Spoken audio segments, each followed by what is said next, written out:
कहानी night club नामी बच्चे से शुरू होती है जो अपनी फैमिली के साथ अच्छा वक्त गुजार रहा था जब उसके घर में रूफस बक और उसके साथी घुस आते हैं जो कि गुंडे हैं। रूफस बक का साथी नाइट क्लब को पीछे से पकड़ चुका था जबकि उसके डैड रूफस बक से अपनी बीवी और बच्चे को छोड़ने का कहते हैं, पर वो कुछ भी सुने बगैर नाइट क्लब के पेरेंट्स पर दोनों हाथों में मौजूद बंदूकों से गोलियां चलाते हुए उन्हें मार देता है और जबरदस्ती नाइट क्लब के माथे पे एक ब्लेड के जरिए क्रॉस बना देता है। इस वक्त नैट को जिसने पकड़ा हुआ था वो उसकी शक्ल तो नहीं देख पाया था पर उसके हाथ में बना टैटू उसे याद हो चुका था। इस वाकये के 20 साल बाद हम एक आदमी को चर्च में आता देखते हैं। उसको देखते ही फादर बोलते हैं बड़े सालों बाद ये बिच्छू नजर आया और अपने सर से अपनी कैप उतार देते हैं जहाँ क्रॉस का निशान बना था, जो देखकर सामने वाला आदमी जान जाता है कि ये फादर के भेस में नाइट क्लब ही है जो अपना और अपने माँ बाप का बदला लेने के लिए रूफस बक के इस साथी तक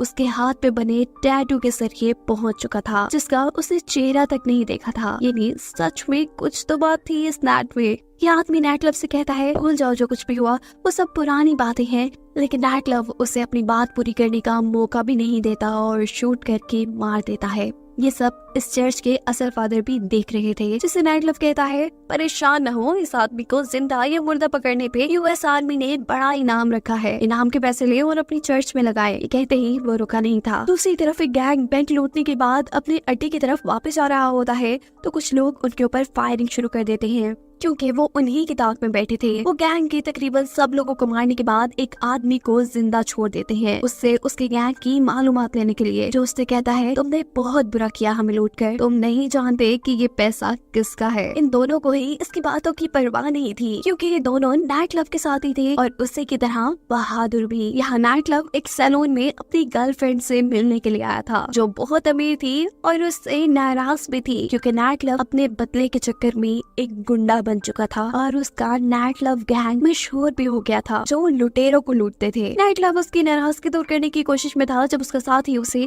एक जरूरी काम के लिए बुलाने आ जाता है और नाइट क्लब को उस गैंग के जिंदा बचे आदमी से मिलवाता है जिन्हें सुबह में उन्होंने लूटा था, जो उससे कहता है नाइट क्लब तुमने सच में बहुत बुरा किया हमें लूट के, तुम मुसीबत में पड़ोगे क्योंकि हमारी लूट का पैसा रूफस बक का था जो जल्द ही जेल से छूटने वाला है। फिर देखना वो अपने पैसे के लिए तुम्हारा क्या हाल करता है। नाइट उस आदमी की सारी बातें सुनने के बाद जिंदा उस आदमी को वहाँ से भेज देता है और नेक्स्ट सीन में हमें चलती ट्रेन को दिखाया जाता है जिसको रोकने के लिए उसके सामने एक घोड़े पे एक लड़की खड़ी थी। उसे देखकर आर्मी की ये ट्रेन एकदम से रुकती है और गैंग के बहुत सारे लोग उसके अंदर जाकर यूएस आर्मी के लोगों को बंदी बना लेते हैं और फिर घोड़े वाली लड़की बड़ी ही स्टाइल से एक पेपर जर्नल को दिखाते हुए कहती है जर्नल क्या तुम जानते हो ये क्या है? ये पेपर एक गवर्नमेंट ऑर्डर है और बहुत ही अहम है क्योंकि इसमें रूफस बक की रिहाई है और साथ ही इसमें लिखा है कि रूफस बक गैंग के सारे क्रिमिनल रिकॉर्ड्स खत्म कर दिए गए हैं, इसीलिए आज से हम आजाद हैं। यहाँ तक कि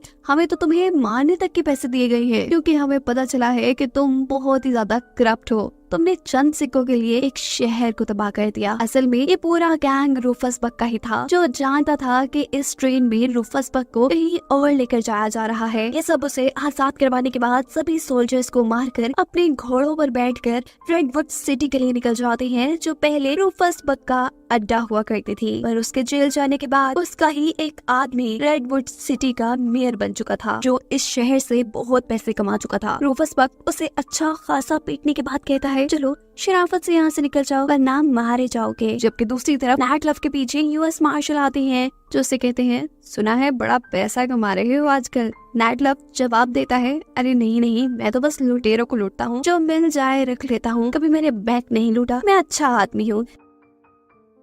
ये कहने के बाद यूएस मार्शल उसे कहते हैं क्या तुम जानते हो कि रूफस बक आजाद हो चुका है? मैंने तो सोच रखा था कि उसके आजाद होने के बाद मैं उससे बदला जरूर लूंगा, पर क्या करूं, उसके सभी गुनाह गवर्नमेंट की तरफ से माफ कर दिए गए हैं। ये बताने के बाद वो नाइट क्लब को भी गिरफ्तार कर लेता है उसके बुरे कामों के लिए और हम देखते हैं कि आधे रास्ते में जाकर मार्शल ने उसे आजाद कर दिया था क्योंकि यूएस मार्शल को उसकी जरूरत थी। वो रूफस बक से नफरत करते थे और उन्होंने इससे पहले अकेले ही उसे पकड़कर गिरफ्तार किया था और अब वो अपना बदला लेना चाहते थे पर खुद पोजीशन पे होने की वजह से वो ये नहीं कर सकते थे और ऐसे में उन्हें नैट लव की जरूरत थी। अभी ये लोग बातें ही कर रहे थे कि यहाँ पर नैट की गर्लफ्रेंड के साथ उसके गैंग के भी लोग आ जाते हैं। उसकी गर्लफ्रेंड उससे कहती है, तुम्हें क्या लगा था कि मुझे ये सारा ड्रामा समझ नहीं आएगा? नैट जवाब में कहता है कि रूफस बहुत ही खतरनाक आदमी है, मैं नहीं चाहता कि मेरे जाती बदले की वजह से तुम सबकी जान खतरे में आ जाए। वो अपने गैंग के लोगों से कहता है कि जो तुमने पैसे लूटे हैं जाओ जाकर उस पे अयाशी करो, और अपनी गर्लफ्रेंड से कहता है तुम अपना ख्याल रखना, मैं जल्दी वापस आऊंगा।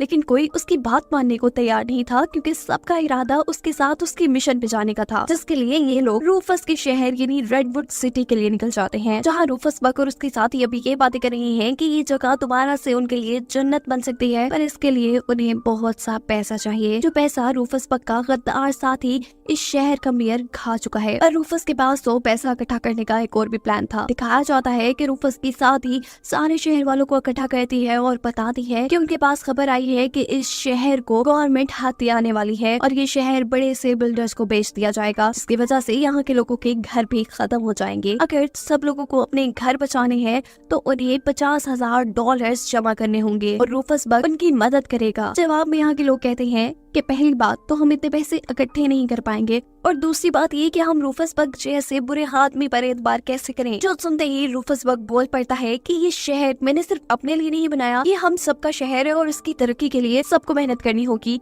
मैं नहीं जानता, जहाँ मर्जी से $50,000 जमा करके लाओ, नहीं तो मैं तुम सबको तुम्हारे घरों में घुस घुस कर मार दूंगा। सीन कट होकर दोबारा नेट के गैंग की तरफ शिफ्ट होता है, जहाँ रेडवुड के रास्ते में उन्हें रेडवुड का मेयर मिला है, जिसे रूफस उसके शहर से ही निकाल चुका था, जो उन्हें बताता है कि रूफस बक अपने रेडवुड शहर को गवर्नमेंट से बचाना चाहता है और इसके लिए उसे बहुत से पैसों की जरूरत है, जिन्हें वो इकट्ठा करने में लगा हुआ है। यही नैट की गर्लफ्रेंड उससे कहती है कि तुम्हारा गैंग बहुत मशहूर है और सब तुम्हें जानते हैं, तुम्हारे रेडवुड सिटी जाते ही तुम लोगों को शूट कर दिया जाएगा, इसलिए मैंने फैसला किया है कि पहले रेडवुड सिटी मैं जाऊंगी और वहाँ से रूफस गैंग की सारी इंफॉर्मेशन तुम्हारे पास लेकर आऊंगी। नैट के मना करने पर वो कहती है कि सभी जानते हैं कि मेरे पास बहुत पैसा है और मैं सैलून की एक पूरी चेन चलाती हूँ, और देखो रूफस को पैसों की जरूरत है, मैं रूफस की साथी से उसका सैलून खरीदने की बात करूंगी और ऐसे कोई मेरे पे शक भी नहीं करेगा। इन सारी बातों के बाद नैट इस लड़की को शादी के लिए प्रपोज करता है, लेकिन वो इनकार करके फौरन ही रेडवुड सिटी के लिए निकल जाती है, जहाँ उसे रूफस के सामने लाया जाता है। वो रूफस से कहती है कि मैं जानती हूँ तुम्हें पैसों की जरूरत है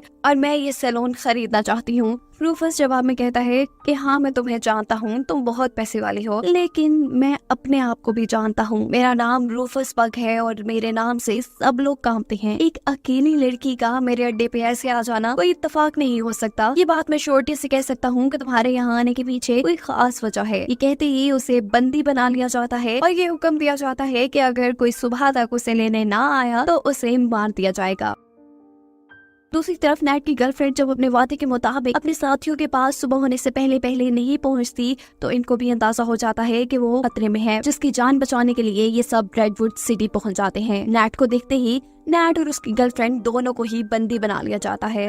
नैट की खूब पिटाई होती है और उसके बाद रूफस बक, जो उसका असल दुश्मन है जिससे वो बचपन का बदला लेना चाहता है, वो सामने आता है और उससे कहता है मैंने तुम्हारे सर पे ये क्रॉस का निशान इसीलिए बनाया था कि बड़े होकर मैं तुम्हें पहचान पाऊं। रूफस नैट लव से कहता है कि मैं तुम्हें जानता हूँ, तुम लुटेरों के लुटेरे हो, तुमने कभी खुद बैंक नहीं लूटा, लेकिन अब मुझे मेरे पैसे वापस चाहिए जो तुमने मेरे गैंग से लूटे थे, $25,000 प्लस $10,000 इंटरेस्ट के साथ। इस काम के लिए तो तुम्हें बैंक ही लौटा पड़ेगा, तो जाओ शाबाश, जल्दी से मेरा काम करके आओ, वरना तुम्हारी फ्रेंड तो मेरे पास है ही। नैट लव जल्दी से अपने गैंग के पास आता है और उन्हें सारी कहानी सुनाता है, जिस पर यूएस मार्शल कहते हैं बैंक लूटना गलत बात है, लेकिन मैं क्या कह सकता हूँ, तुम्हारी फ्रेंड की जान उनके कब्जे में है। नैट लव के जिन दो साथियों ने रूफस गैंग को लूटा था, वो उनसे कहता है कि जाओ तुम वो पैसा ले आओ, मैं और ये लड़की बैंक लूट के आते हैं। ये दोनों बैंक पहुंचते ही यहाँ की वर्कर्स पे गन तान देते हैं। नैट के साथ ही सारा पैसा इकट्ठा करती है और यहाँ से ये दोनों चले जाते हैं बिना किसी को नुकसान पहुँचाए, बिना किसी को गोली मारे।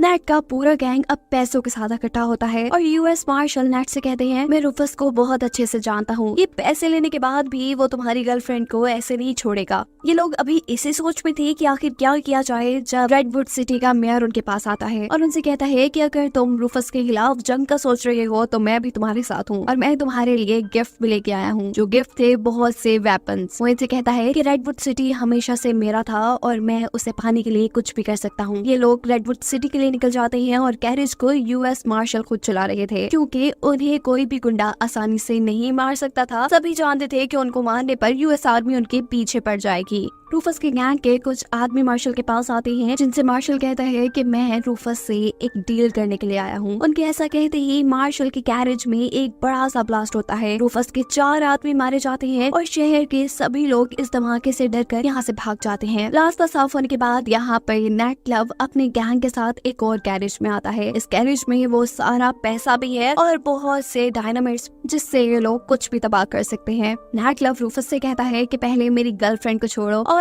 फिर जो तुम चाहोगे वैसा ही होगा। पर उसके बाद ना मानते हुए रूफस का एक आदमी उसके ऊपर गन तान देता है। ऐसा करते देखकर नेट का आदमी भी रूफस के आदमी के ऊपर गन तान देता है। उसे ऐसा करते देख रूफस का आदमी उसे ही मार देता है। यानी नेट का एक आदमी मर्च, जिसके जवाब में यहाँ पे एक छोटी सी जंग छिड़ जाती है। ये सब लोग एक दूसरे के ऊपर धड़ाधड़ गोलियां बरसा रहे थे। नेट भी घोड़े के ऊपर बैठा हुआ गोलियां चलाते हुए रूफस के बहुत से आदमियों को मार चुका था। जिसके बाद नेट की गर्लफ्रेंड और रूफस के साथी के दरमियान में हमें एक फाइट दिखाई जाती है। वैसे तो नेट की गर्लफ्रेंड को ही ज्यादा मार पड़ रही थी, लेकिन एक पॉइंट ऐसा आता है जहाँ पर आखिर वो रूफस के साथी को हरा ही देती है। यहाँ जब रेडवुड सिटी का मेयर रूफस को बम से उड़ाने के लिए उसके पास जाता है, तो उससे पहले ही रूफस उसे ये कहते हुए मार देता है, मैं तो हमेशा से ये जानता था कि तुम धोखेबाज हो। फाइनली अब रूफस और नेट लव का सामना हो जाता है। वैसे तो इन्हें हमने सामने आकर लड़ना ही चाहिए, लेकिन यहाँ रूफस नेट लव को अपनी जिंदगी की कहानी सुनाना शुरू करता है। जब वो छोटा था तो उसके डैड एक बहुत बुरे इंसान थे, बैंक लुटेरे थे और उसकी माँ को बहुत ज्यादा मारा करते थे, साथ में उसे भी। एक दिन जब रूफस के डैड उसकी पिटाई कर रहे थे तो उसकी माँ ने उसको बचाने की कोशिश की। उससे में रूफस के डैड ने उसकी माँ को उसकी आंखों के सामने ही कत्ल कर दिया और रूफस को भी छोड़कर चले गए। उस वक्त रूफस की उम्र सिर्फ 10 साल थी। रूफस बड़ा हुआ और उसके जहन में सिर्फ एक ही बात थी कि उसे अपने डैड से अपनी माँ का बदला लेना है। काफी साल ढूंढने के बाद जब उसे अपने डैड मिले तो उन्होंने अपनी पहचान बदल ली थी। वो एक अच्छे आदमी बन गए थे और उन्होंने एक नई फैमिली भी बना ली थी। रूफस कहता है, जब पहली मर्तबा मैंने तुम्हारे घर आकर तुम्हें देखा तो मुझे बहुत बुरा लगा कि मेरी जिंदगी बर्बाद करने के बाद, मुझे एक गुंडा बनाने के बाद वो तुम्हें एक बहुत अच्छी जिंदगी देने की कोशिश कर रहे थे। ये सारी बातें सुनने के बाद नेट लव की आंखों से आंसू आ जाते हैं, क्योंकि कहीं न कहीं उसे भी अंदाजा था कि वो दोनों आपस में स्टेप ब्रदर्स हैं। रूफस कहता है, उस दिन मैंने तुम्हें जिंदा इसीलिए छोड़ दिया था कि मैं देखना चाहता था तुम बिना माँ बाप के कैसे जिंदगी गुजारोगे, और फिर तुम भी बिल्कुल वैसे ही बन गए जैसा मैं, एक क्रिमिनल। पर मैं जानता हूँ तुम मेरे से अच्छे क्रिमिनल हो। मैं उस दिन अपने भाई को नहीं मार पाया, लेकिन मैं जानता हूँ तुम मुझे मार सकते हो। आओ, मैं तुम्हारे हाथों मरने का इंतजार कर रहा हूँ, आओ और मुझे मारो। रूफस के ऐसा कहते ही नेट लव सारी अपनी बंदूक की गोलियां रूफस के सीने में उतार देता है। उसे मारने के बाद वो खुद भी बहुत ज्यादा दुखी था। सीने से कट होकर हमें दिखाया जाता है कि नेट लव ने अपने दोनों साथियों का फ्यूनरल किया है, और वहाँ एक तीसरी कब्र भी है